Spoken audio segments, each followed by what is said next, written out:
rodok lemes jawab salami, kurang banter. Assalamualaikum warahmatullahi wabarakatuh.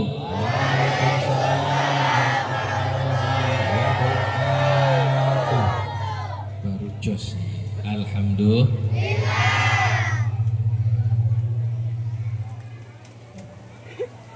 Sampai Sony juga jawab salam juga. Alhamdulillah. Alhamdulillahilladzi bi ni'matihi tatimmu shalihat wa bi dzikrihi tanzilur rahmat wa bi dzikri habibihil Mustafa Muhammad sallallahu alaihi wasallam tunalu syafa'at wa ashhadu an la ilaha illallah wahdahu la syarikalah wa ashhadu anna sayyidina Muhammadan abduhu wa rasuluhu la nabiyya ba'dah. Allahumma salli wa sallim wa barik ala sayyidina Muhammadin miftahi babi rahmatillah adada ma fi ilmillah salatan wa salaman daimaini bidawami mulkillah wa ala alihi wa sahbihi wa mawalah, amma ba'd. Yang kami muliakan dan yang kami hormati segenap para alim ulama, para kiai, para masyayikh, para asatid, tokoh agama, tokoh masyarakat, aparatur pemerintah, sipil, TNI maupun Polri, terkhusus kepada Ketua Yayasan Hasan Al-Marwi Mbah Yai Danuri, kemudian kepada pengasuh Pondok Pesantren Hasan Al-Marwi Kiai Agus Ari beserta seluruh Dewan Guru dan keluarga besar Pondok Pesantren Hasan Al-Marwi, pengasuh Pondok Pesantren Miftahul Huda Kiai Najmuddin, para kiai, para sepuh yang tidak dapat kami sebutkan nama beliau satu persatu. Kemudian hadir bersama kita orang tua kita, Bapak Wakil Bupati Sekadau, Bapak Subandriau, mudah-mudahan senantiasa diberikan kesehatan, kemudian diberikan kemudahan dalam segala tugas beliau.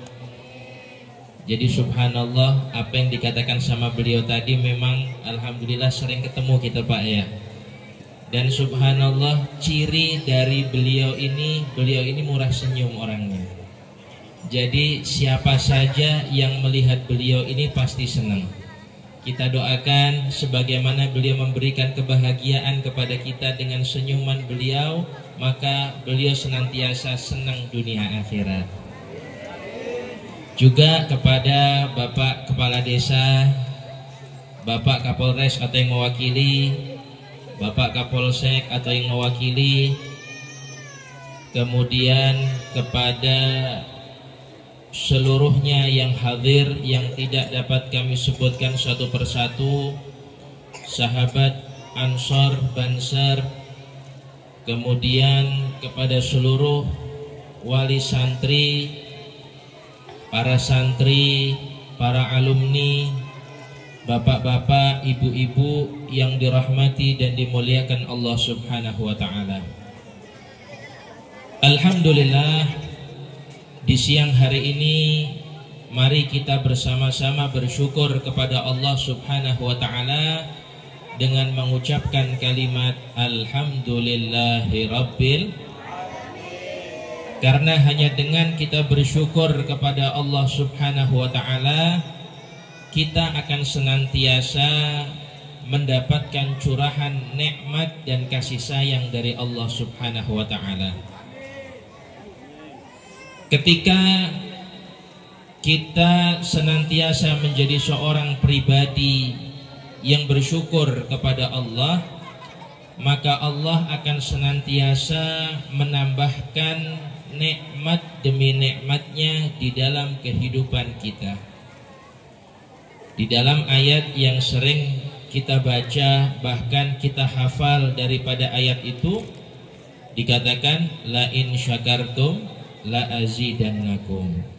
Kalau kepingin naik level, kalau kepingin seneng, kalau kepingin kualitas hidup menjadi lebih baik, maka banyakkan rasa syukur. Mafhum mukhalafahnya apa? Kebalikannya apa? Berarti kalau hidup ini kita banyak mengeluh, kalau kata orang Jawa itu ngresulo, ya, hidup ini akan menjadi sulit, menjadi susah. Bahkan seorang ulama itu Al-Imamul Haddad di dalam kitab beliau Risalatul Mu'awanah, beliau mengatakan kalau orang itu punya hobi bersyukur kepada Allah Subhanahu wa taala, maka Allah Subhanahu wa taala akan memberikan kepada orang tersebut dua keistimewaan. Yang pertama, nikmat yang sudah dia dapat akan dijaga sama Allah. Yang kedua, apa yang belum dia dapatkan atau yang dia inginkan, yang dia harapkan akan segera diberikan oleh Allah Subhanahu wa taala. Makanya rasa syukur itu luar biasa. Rasa syukur itu bisa mengubah hidup kita yang tadinya biasa-biasa saja menjadi luar biasa, bahkan lebih indah dari sebelumnya. Kalau kita lihat ucapan alhamdulillah itu pendek, ucapan alhamdulillah itu ringan, tapi ketika kita mengucapkan kalimat tersebut, sama saja kita sedang berterima kasih kepada Allah atas segala bentuk nikmat yang telah Allah Subhanahu wa taala berikan kepada kita. Karena Allah itu kalau sudah memberikan nikmat kepada hambanya nggak hitung-hitungan. Allah memberikan semuanya kepada kita, termasuk di siang hari ini kita bisa hadir di Pondok Pesantren Hasan Al-Marwi dalam rangka Haflatut Tasyakur di Pondok Pesantren Hasan Al-Marwi. Kita dikasih sehat sama Allah, kita masih dikasih umur panjang sama Allah. Karena yang namanya sehat itu mahal. Orang tidak tahu mahalnya nikmat sehat kecuali kalau dia sakit. Contoh misalnya, di hadapan kita ini kan ada kue-kue yang enak luar biasa. Sakit gigi aja kita, ya, kita ngelihatnya itu, waduh, saya mau makan tapi nanti gigi saya sakit. Mikir dua kali biasanya, Pak. Ya. Tapi kalau sehat, udah apa aja masuk pokoknya. Begitu juga nikmat kehidupan. Berapa banyak di antara saudara-saudara kita yang kepingin duduk di tempat ini, kepingin bersama-sama dengan kita di tempat ini. Mungkin di antara mereka ada yang lebih dulu diambil oleh Allah Subhanahu wa ta'ala. Makanya kita patut bersyukur kepada Allah Subhanahu wa ta'ala. Duduknya kita di siang hari ini adalah duduk yang penuh dengan keberkahan. Duduknya kita di siang hari ini di Pondok Pesantren Hasan Al-Marwi ini, insya Allah akan menjadikan semua hajat-hajat kita diijabah oleh Allah Subhanahu wa ta'ala. Amin ya rabbal. Hadirin wal hadirat rahimakumullah. Tadi subhanallah rangkaian acara demi acara sudah kita lalui bersama. Kita lihat bagaimana penampilan daripada anak-anak santri dan santriwati kita yang sangat luar biasa. Bahkan tadi juga kita lihat beberapa anak-anak santri yang mereka tadi wisuda daripada kitab Imriti. Mereka ditanya, bahkan hafal secara istimewa hafalan mereka. Ini merupakan suatu kebahagiaan yang luar biasa bagi orang tuanya. Makanya saya katakan kepada bapak dan ibu yang menitipkan anaknya di pondok pesantren, bapak dan ibu ini telah menginvestasikan anaknya untuk kehidupan dunia akhirat. Karena apa? Tatkala berada di pesantren, anak kita dididik dengan baik. Tatkala anak kita berada di pesantren, anak kita diajarin bagaimana caranya berakhlakul karimah. Baik itu hubungannya ubudiyah dengan Allah Subhanahu wa taala ataupun dengan sesama manusia. Makanya orang tua yang memondokkan anaknya itu hebat. Terkadang ya namanya kita pisah dari anak itu sedih, Bu, ya. Biasanya ibunya yang sering nangis biasanya. Kok Habib tahu? Ya kebetulan saya juga ngurus pondok juga di Pontianak. Ya. Jadi namanya anak udah deket sama orang tua, pisah sama orang tua, sedihnya luar biasa. Sampai ada terkadang wali santri itu cerita sama saya, mau makan ayam ingat anaknya, tidak jadi makan ayam akhirnya. Mau makan sop atau makanan kesukaan anaknya, tidak jadi makan. Ya kenapa? Ingat anaknya. Ujung-ujung apa? Nyuruh suaminya, Pak sana ke pondok ini antarkan makanan untuk anak di pondok. Biasanya seperti itu. Ya wajar, itu sifat manusiawi. Tapi tidak apa-apa, ya. Pisah sejenak dengan anak dalam rangka anak kita menuntut ilmu di pondok pesantren lebih baik daripada kita bersama dengan anak-anak kita, malah pendidikan anak kita tidak jelas. Karena sebagaimana dikatakan tadi bahwasanya zaman ini terus berkembang, zaman ini terus maju, teknologi ini semakin luar biasa. Bayangkan kalau dulu itu kita mau berhubungan dengan seseorang itu, mau komunikasi, makainya surat, ya, pakai surat. Habis itu mulai ada yang namanya telegram. Habis pakai telegram, pakai telepon. Ya, teleponnya telepon kabel. Ada wartel dulu kalau tidak salah itu. Ya. Kemudian setelah itu mulai muncul HP, ya HP jadul itu. Ya. Tidak lama mulai ngetren lagi, ya. Ada namanya HP Android. Kemudian ada lagi HP yang buah apel tapi kerowak itu. Ya, iPhone, ya. Kemudian tidak sampai di situ lagi, HP yang tadinya kecil ada yang besarnya 1 talam ini. Katanya tablet kalau kata orang sekarang. Ya, bahkan tidak sampai di situ saja. Sekarang jam tangan pun bisa untuk telepon. Bayangkan coba. Ya. Artinya apa? Teknologi ini semakin hari semakin berkembang.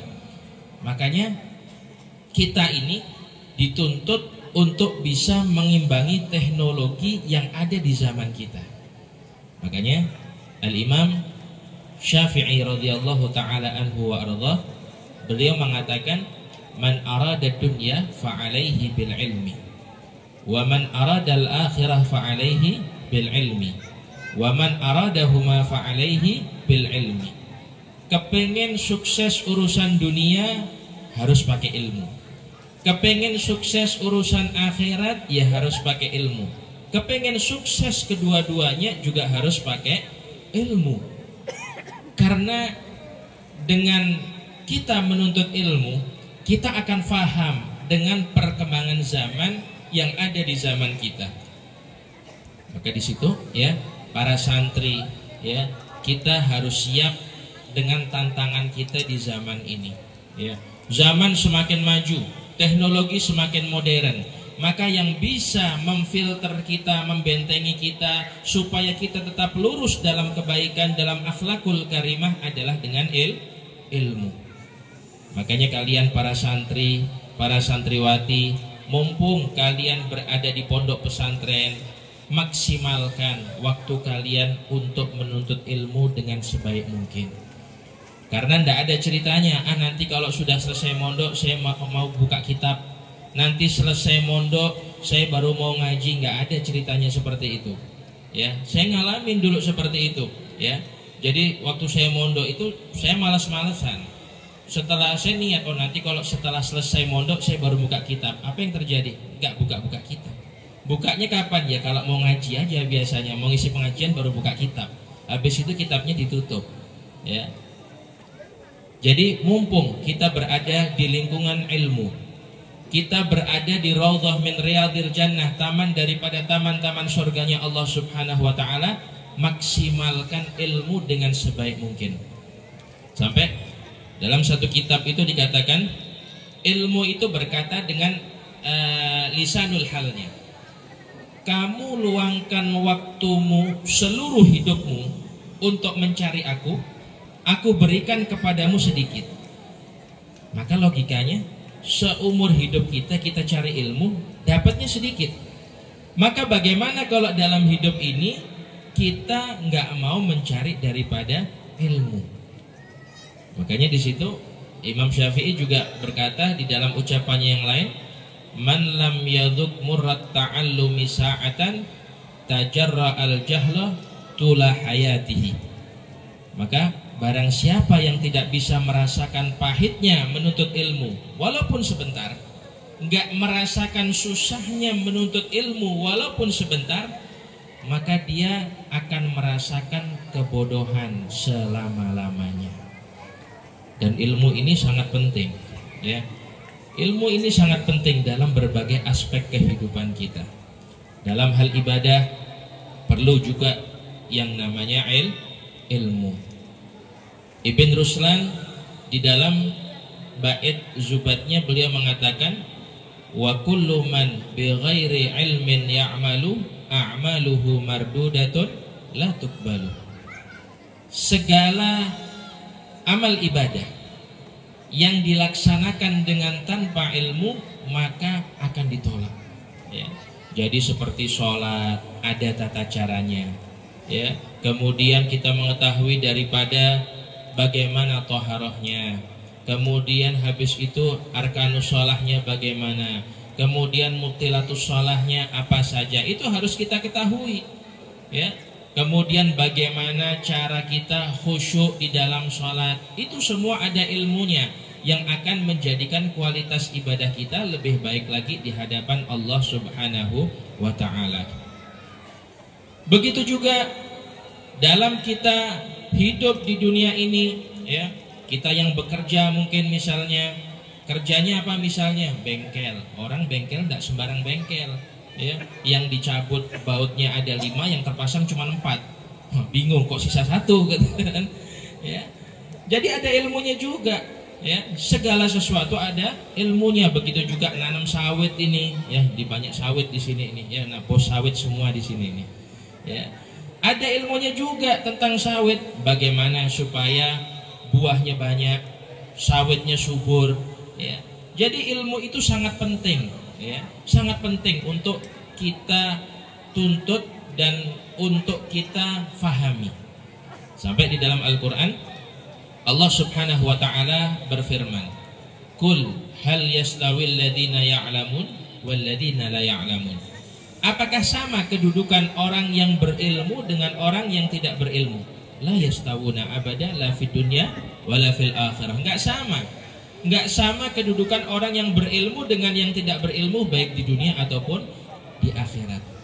Bahkan di dalam ayat yang lain Allah Subhanahu wa ta'ala berfirman, yarfa'illahu alladhina amanu minkum walladhina utul ilma darajat. Allah Subhanahu wa ta'ala akan mengangkat derajat orang-orang yang beriman dan berilmu di antara kalian, darajat, dengan derajat yang bertingkat-tingkat.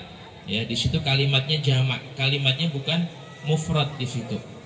Ibn Abbas, Sayyidina Abdullah bin Abbas menafsirkan daripada kata-kata darajat di sini, ma baina darajaten, di antara 2 derajat itu, ya, perjalanan selama 500 tahun. Ya, jadi sangat luar biasa kedudukan orang-orang yang berilmu. Jadi nasihat saya untuk para santri, para santriwati, ya, yang istiqamah ketika mondok, betul-betul dalam mencari ilmu. Begitu juga para alumni, jangan merasa puas karena sudah menjadi alumni, ya, tetap kita ngaji, tetap kita murojaah, tetap kita membuka kitab yang sudah kita pelajari. Begitu juga, ya, tatkala kita berada di pondok pesantren, yang tidak kalah penting dari kita menuntut ilmu di sini adalah mencari daripada keberkahan daripada ilmu tersebut. Bagaimana caranya mencari keberkahan daripada ilmu tersebut? Dengan cara kita ta'zim, hormat kepada guru-guru kita. Ya. Al-Imam Syafi'i radhiyallahu taala anhu, beliau tatkala ngaji dengan Imam Malik, ya. Beliau itu ketika duduk di depannya Imam Malik, beliau itu setiap membuka lembaran-lembaran kertas daripada kitabnya dibuka dengan cara yang sangat halus, sampai dalam riwayat disebutkan nggak ada suaranya, saking menjaga adab dengan gurunya. Makanya di sini adab itu sangat penting. Berapa banyak seorang santri yang mereka itu pinternya luar biasa, hafal ini hafal itu, tapi ujung-ujungnya keberkahan ilmunya nggak ada.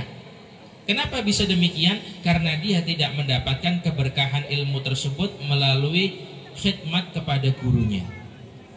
Tapi kita lihat beberapa santri, mereka punya ilmu, ilmunya standar, ilmunya biasa-biasa saja, tapi dari ilmu tersebut menjadi barokah.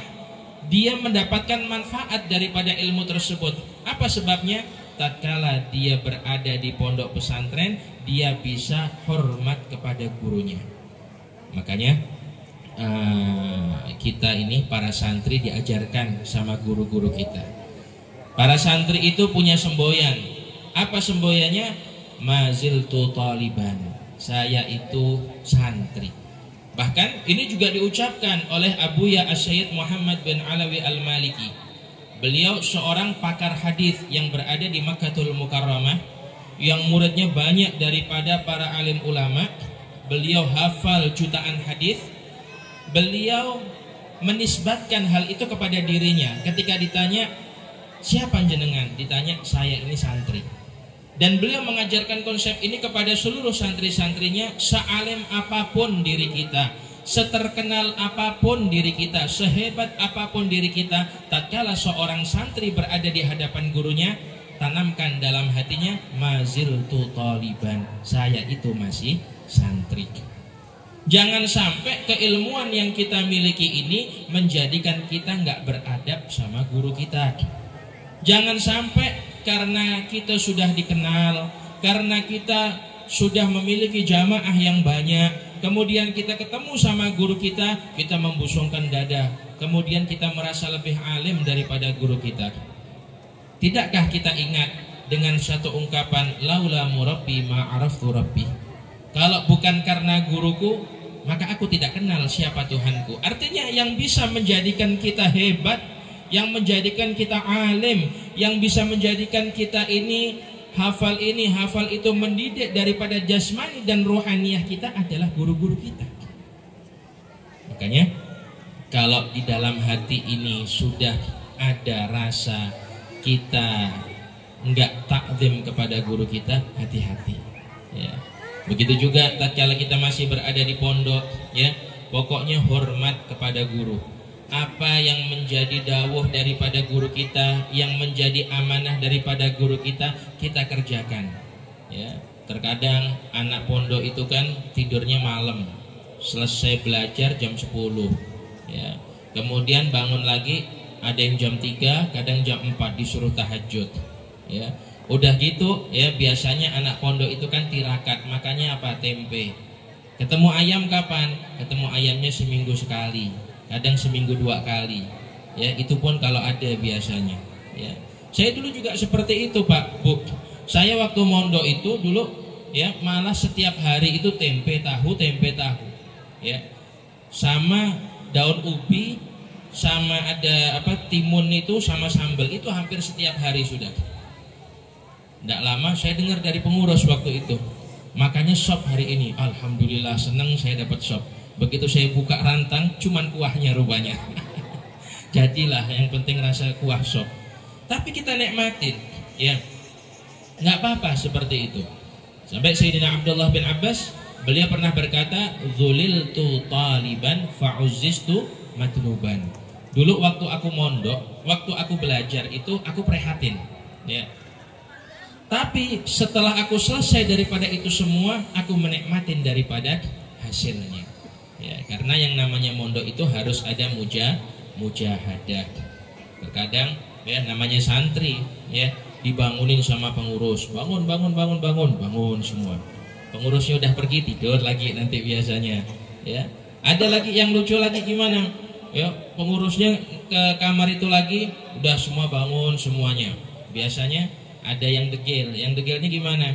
Dia masuk dalam lemari, ngumpet dalam lemari biasanya. Ya, ada yang di bawah ranjang biasanya. Kok tahu Habib? Ya dulu pernah gitu juga. Ya, pelaku juga dulu. Ya, ada yang ke kamar mandi. Saya mau izin kamar mandi, udah masuk ke kamar mandi.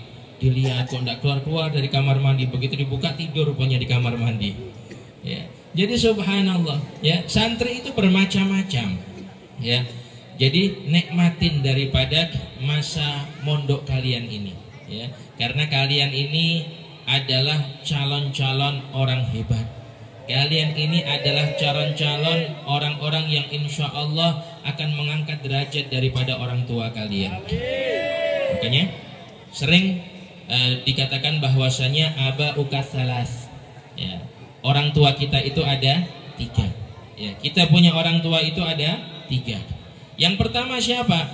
Orang tua yang melahirkan kita, ya, orang tua kita yang ada di rumah, ya. Kemudian yang kedua siapa? Orang tua yang mengajarkan ilmu kepada kita, guru kita. Yang ketiga siapa? Orang tua yang kita nikahin anak wanitanya atau anak laki-lakinya, yaitu mertua kita. Jadi ketiga orang ini harus kita muliakan dan harus kita ta'zimi. Makanya santri itu ya akan terlihat kemanfaatan ilmunya itu dari mana. Kalau dia itu setelah selesai mondok, dia menjadi seseorang yang memiliki akhlakul karimah. Makanya biasanya santri itu kalau pulang dari pondok, yang sebelum berangkat mondok biasa sama orang tua main lewat-lewat aja di depan, tapi setelah mondok ya lewat di depan orang tua agak nunduk biasanya. Salaman sama orang tuanya 3 kali bolak-balik. Kemudian ketika diajak ngomong sama orang tuanya, nggak berani melihat wajah orang tuanya, dia agak nunduk. Disuruh sama orang tuanya, dia kerjakan. Itu ciri-ciri santri yang mendapatkan keberkahan daripada pondok pesantren. Mudah-mudahan para santri dan santriwati pondok pesantren Hasan Al-Marwi ini diberikan manfaat dan keberkahan ilmu. Amin ya rabbal. Allahumma salli wa sallim ala sayyidina Muhammadin sahibil bushra salatan tubashiruna biha wa ahlana wa auladana wa jami'a masyayikhina wa muallimina wa talabatana wa talibatina min yaumina hada ila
Panas Bu,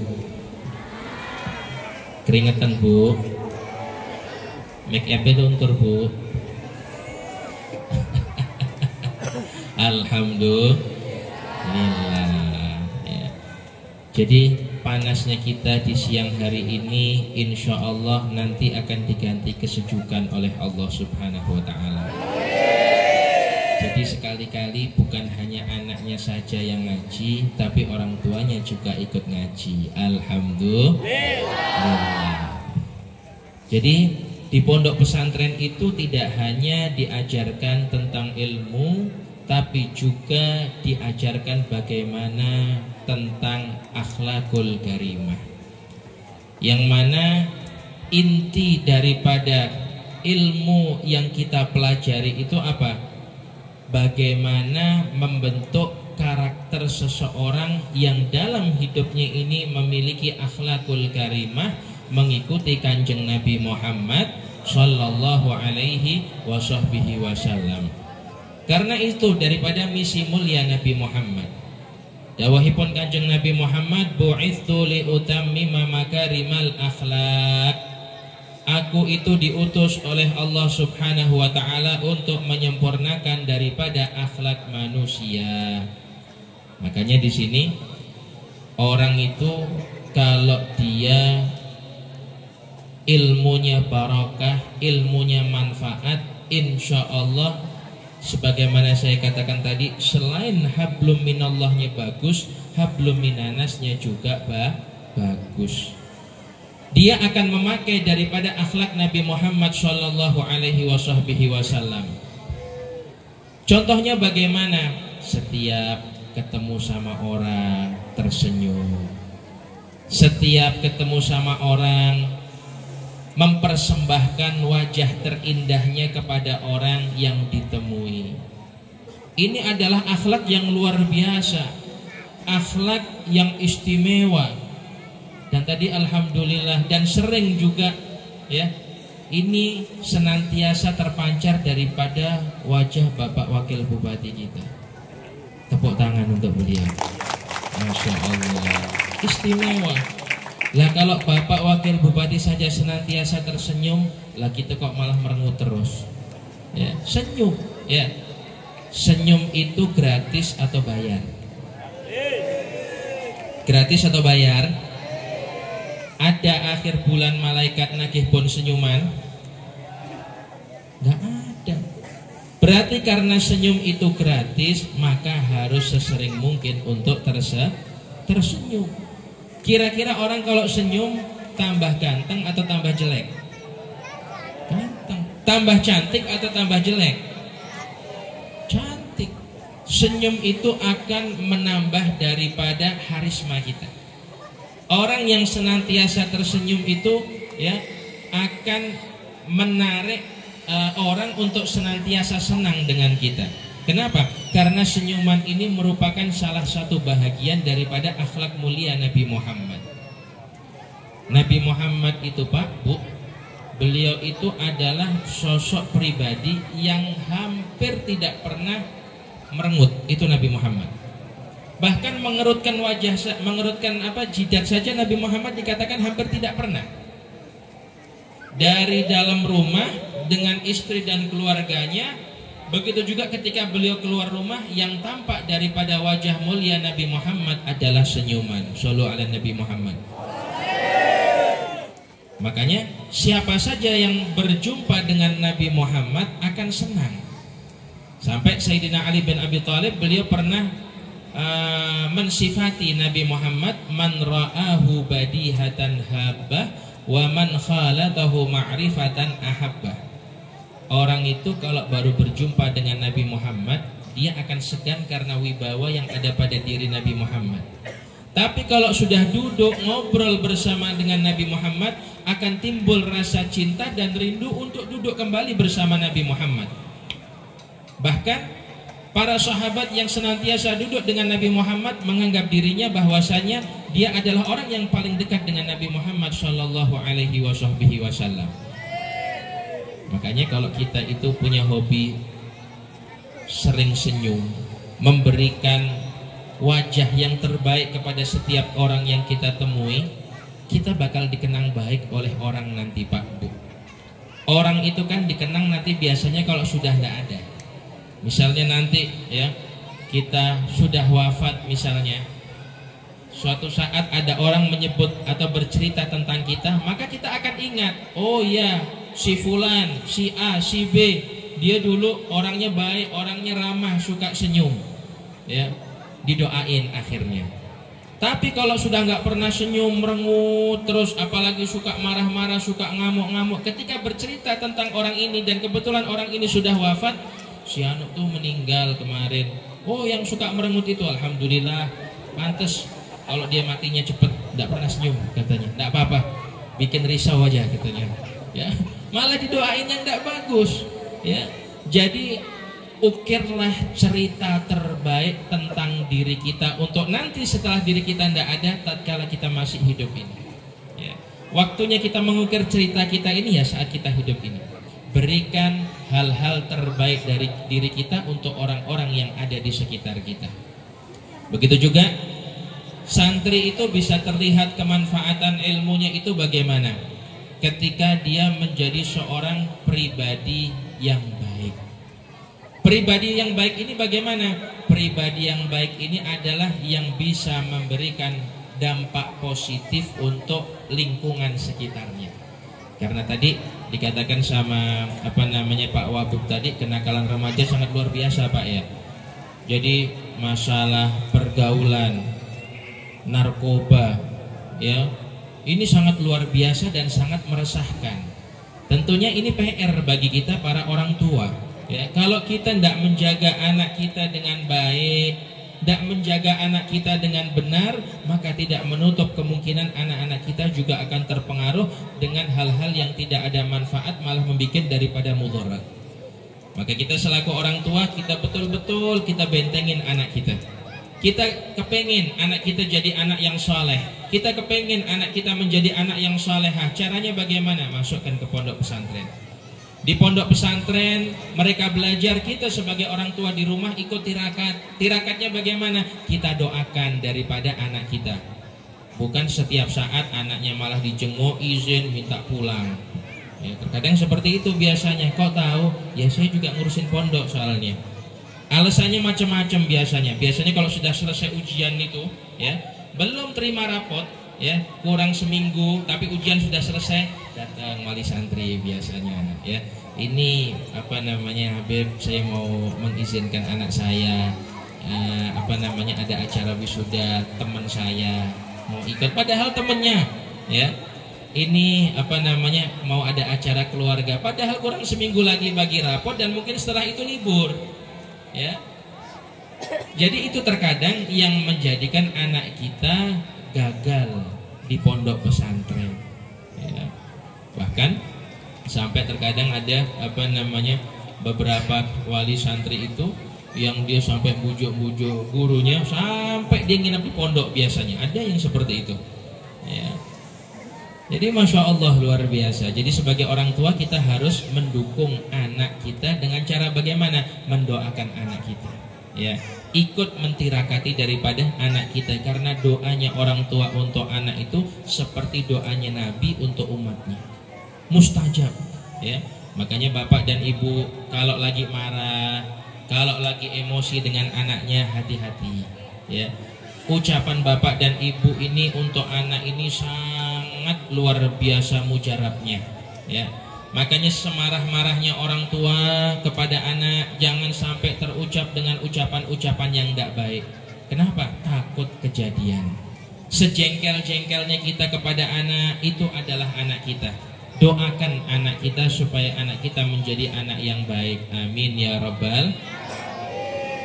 Kemudian, ya, seorang santri itu kalau dia bisa manfaat ilmunya, dia akan senantiasa melakukan kebaikan demi kebaikan, ya. Karena santri itu mereka membawa prinsip bagaimana kebaikan itu bisa tersebar ke sekitar dia.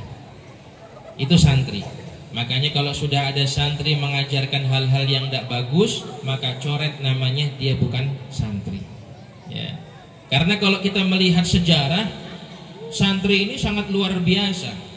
Kemerdekaan negara Indonesia ini tidak terlepas daripada perjuangan para santri. Ya, ketika pada waktu itu terjadi revolusi jihad, pada saat itu kalau tidak salah di Surabaya, terkenal dengan nama arek-arek Surabaya pada waktu itu, yang dikomandoi oleh Bung Tomo pada saat itu. Sebahagian besar yang melawan penjajah pada saat itu adalah kaum santri. Ya, makanya santri di sini, ya, mereka juga memiliki kewajiban untuk menjaga dan merawat daripada kedaulatan negara Republik Indonesia ini. Ya. Santri itu memiliki kontribusi besar di dalam negara kesatuan Republik Indonesia ini. Dan santri tidak mesti jadi kiai. Ya. Kita lihat bagaimana hebatnya santri. Santri yang jadi presiden ada enggak? Ada. Kiai Haji Abdurrahman Wahid. Kemudian santri yang jadi wakil presiden ada enggak? Ada. Siapa? Kiai Haji Ma'ruf Amin. Santri yang jadi menteri ada enggak? Ada, banyak. Santri yang jadi gubernur, bupati, wali kota ada enggak? Ada. Jadi Masya Allah luar biasa, santri itu multi talent, ya, istimewa. Makanya prinsip seorang santri itu adalah menebar kebaikan di mana saja berada dengan prinsip rahmatan lil alamin. Mengajak sesuatu dengan kasih sayang, mengajak kebaikan dengan cara yang baik, bukan dengan caci maki, bukan dengan adu domba atau pecah belah dan lain sebagainya. Begitu juga apalagi saat ini kan, kita ini kan sering interaksinya lewat media sosial. Jadikan media sosial itu sebagai ladang yang baik untuk kita beramal baik. Caranya bagaimana? Kalau kita memposting sesuatu, posting hal yang bermanfaat. Jangan kita memposting hal-hal yang tidak ada manfaatnya.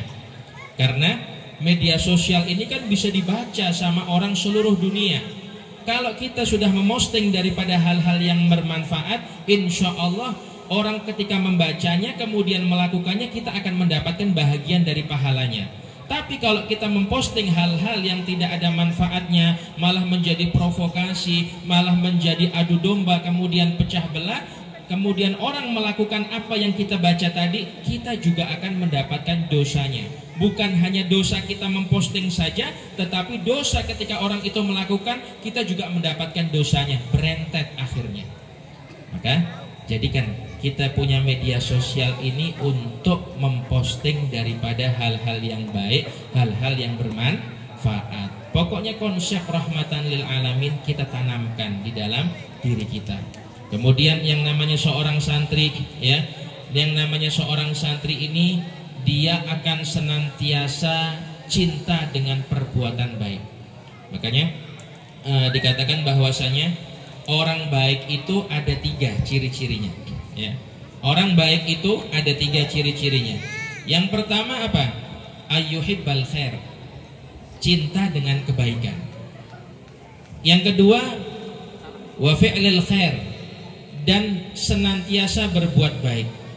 Dan yang ketiga, wa ahlal khair, dan cinta kepada orang-orang yang senantiasa berbuat kebaikan. Itu konsep untuk kita menjadi orang baik. Makanya kalau kita kepingin menjadi orang baik, bisa dilihat bagaimana kita dengan perbuatan baik. Kalau kita cinta sama perbuatan baik, maka insya Allah kita termasuk orang-orang yang baik. Kemudian kita senantiasa melakukan kebaikan. Mungkin kebaikan yang kita lakukan kecil, mungkin kebaikan yang kita lakukan tidak bermanfaat, ya, menurut orang lain kecil dinilainya, tapi ketahuilah bahwasanya tidak ada kebaikan yang kecil di hadapan Allah Subhanahu wa ta'ala, ya.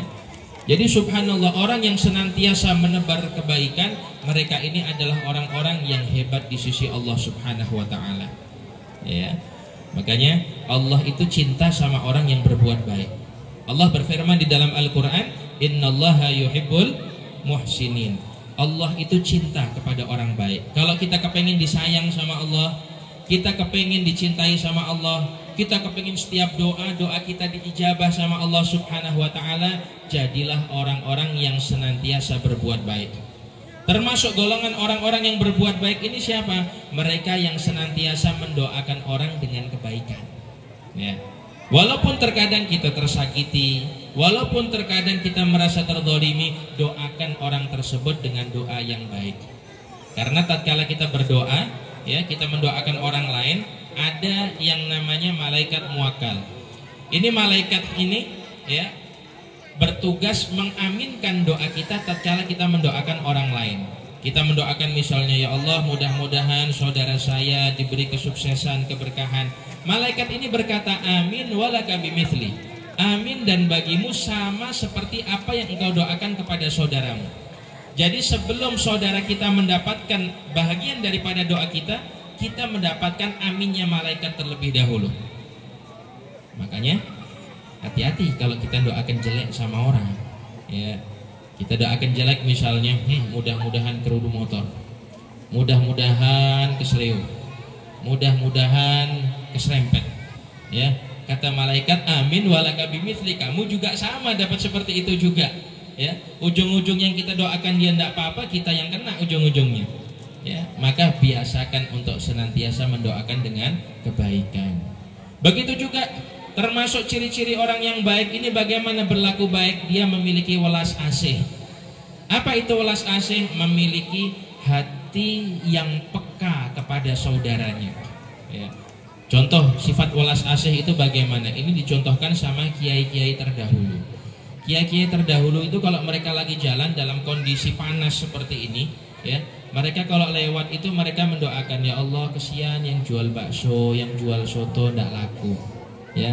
Karena kalau panas gini yang dicari apa? Es, ya. Yang dicari es. Esnya mana kok tidak ada? Adanya kok cuman aqua sama kue, tidak ada esnya. Ya, dicari tidak ada, ya. Ya, subhanallah, es tehnya kok tidak ada, ya. Es batunya kok tidak ada, ya. Ya. Jadi subhanallah, yang dicari es, ya. Didoakan mudah-mudahan laku, ya. Begitu juga kalau hujan, yang didoakan siapa? Yang jual es. Ya Allah, mudah-mudahan yang jual es dagangannya laku, dagangannya laris, kesian hujan gini. Karena kalau udah hujan dingin, yang laku apa? Yang jual bakso, yang jual soto biasanya, ya. Jadi seperti itulah rahmatnya para ulama-ulama kita terdahulu, welas asihnya mereka kepada orang-orang yang ada di sekitarnya, sehingga turunlah rahmat dari Allah Subhanahu wa Ta'ala. Makanya, ya, para orang-orang soleh itu mereka memiliki pengaruh yang besar. Disebutkan juga yang ketiga, ya, termasuk ciri orang yang baik adalah senang duduk bersama orang-orang yang baik, ya. Maka dari itu, ayo melalui momentum daripada haflatul tasyakur di Pondok Pesantren Hasan Al-Marwi ini, kita niatin diri kita menjadi pribadi yang lebih baik dari sebelumnya. Kita niatin diri kita ini menjadi orang yang berakhlakul karimah, membawa misi Nabi Muhammad rahmatan lil alamin kepada siapa saja. Dan kepada para santri dan santriwati, istiqamahlah kalian di dalam menuntut ilmu, ya. Karena menuntut ilmu itu memang tidak mudah. Menuntut ilmu itu memang sulit, menuntut ilmu itu memang berat. Tetapi percayalah, kalau kalian sabar di dalam melakukan itu semuanya, Allah Subhanahu wa Ta'ala akan mengangkat dan memuliakan daripada derajat kalian. Karena subhanallah, ahlul ilm, orang-orang yang memiliki ilmu, mereka itu adalah orang-orang yang memiliki kedudukan istimewa di hadapan Allah Subhanahu wa Ta'ala. Dan mudah-mudahan Pondok Pesantren Hasan Al-Marwi ini senantiasa menjadi pondok yang barokah, menjadi pondok yang diridhai oleh Allah Subhanahu wa Ta'ala, menjadi pondok yang melahirkan santri dan santriwati yang saleh dan salehah, yang berakhlakul karimah, yang ilmunya bermanfaat, dan dari tempat ini memancar daripada cahaya Nabi Muhammad sallallahu alaihi wasallam. Dan para dewan guru yang mengajar di pondok pesantren ini diberikan kesabaran, diberikan kekuatan dalam mendidik para santri. Begitu juga pengasuh pondok pesantren, Kiai Agus Ari diberikan kesabaran, ketabahan, kekuatan dalam mendidik para santri-santrinya, dan senantiasa pondok ini memberikan manfaat dan keberkahan bagi lingkungan sekitarnya, dan dari tempat ini insya Allah semua hajat-hajat kita akan diijabah oleh Allah Subhanahu wa Ta'ala. Amin ya Rabbal Alamin. Kurang lebihnya saya mohon maaf. Wallahul muwafiq ila aqwamit thariq. Assalamualaikum warahmatullahi wabarakatuh. Mohon berkenan kepada beliau yang mulia Al-Habib Ahmad Nizar Fahri bin Yahya untuk memimpin doa.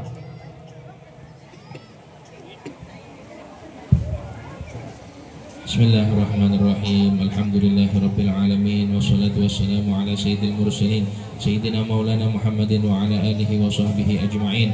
Allahumma ya awwalal awwalin wa ya akhiral akhirin wa ya dzul quwwatil matin wa ya rahimal masakin wa ya arhamar rahimin. Ya Hayyu ya Qayyum ya ilahana wa ilaha kulli syai'in ilahan wahida la ilaha illa anta. Allahumma salli wa sallim ala sayyidina Muhammadin al-fatih lima ughliq wal khatimi lima sabaq nasiril haq bil haq wal hadi ila siratikal mustaqim wa ala alihi wa sahbihi haqqa qadrihi wa miqdarihil azim. Ya Allah, di siang hari ini kami bermunajat kepadamu, di siang hari ini kami bersimpuh di hadapanmu ya Allah. Maka ampunilah segala dosa-dosa kami ya Allah, dosa kedua orang tua kami ya Allah, dosa guru-guru kami ya Allah, dosa suami, istri, anak-anak kami ya Allah, dosa keluarga, sahabat, dan orang-orang yang ada di sekeliling kami ya Allah. Maafkanlah kami atas segala kesalahan, kekeliruan kami ya Allah, dan kabulkanlah apa yang menjadi hajat kami ya Allah. Hajat kami sangat banyak ya Allah, hajat kami sangatlah tak terhitung ya Allah. Maka melalui duduknya kami di Pondok Pesantren Hasan Al-Marwi ini ya Allah, kabulkanlah segala hajat kami ya Allah, mudahkanlah segala urusan kami ya Allah, hilangkanlah kesusahan dari diri kami ya Allah, sembuhkanlah penyakit-penyakit kami ya Allah, lapangkan rezeki kami ya Allah, berkahilah kehidupan kami ya Allah, jadikanlah keluarga kami keluarga yang sakinah, mawaddah, warahmah, jadikanlah anak-anak kami sebagai anak-anak yang saleh dan salihah ya Allah, jadikanlah keluarga kami sebagai keluarga yang penuh dengan keberkahan ya Allah. Ya Allah, jadikanlah Pondok Pesantren Hasan Al-Marwi ini sebagai pondok yang menjadi sumber keberkahan ya Allah. Jadikanlah santri-santrinya menjadi santri yang saleh dan salihah, memiliki ilmu yang barakah dan bermanfaat, menjadi orang-orang yang senantiasa membawa misi rahmatan lil alamin. Jadikanlah mereka sebagai santri-santri yang senantiasa berakhlakul karimah kepada siapa saja ya Allah. Ya Allah, di siang hari ini ya Allah kami bermunajat kepadamu ya Allah. Engkaulah tempat kami meminta, Engkaulah tempat kami memohon ya Allah. Kabulkanlah hajat kami ya Allah, kabulkanlah apa yang menjadi permintaan kami ya Allah. Kami hanya bersandar kepadamu ya Allah. Hajatan fi nafsi ya Rabb faqdiha ya khairal qadhi, hajatan fi nafsi ya Rabb faqdiha ya khairal qadhi, hajatan fi nafsi ya Rabb ya khairal qadhi. Ya Allah, dengan wasilah Nabi Muhammad sallallahu alaihi wasallam, kabulkanlah apa yang menjadi hajat kami ya Allah. Ya Rasulullah, isfa' lana fi hajatina. Ya Rasulullah, isfa' lana fi hajatina. Ya Rasulullah, isfa' lana fi hajatina. Rabbana atina fid dunya hasanah wa fil akhirati hasanah wa qina adzabannar. Wa sallallahu ala sayyidina Muhammadin wa ala alihi wa sahbihi wasallam. Walhamdulillahi rabbil alamin. Al-Fatihah.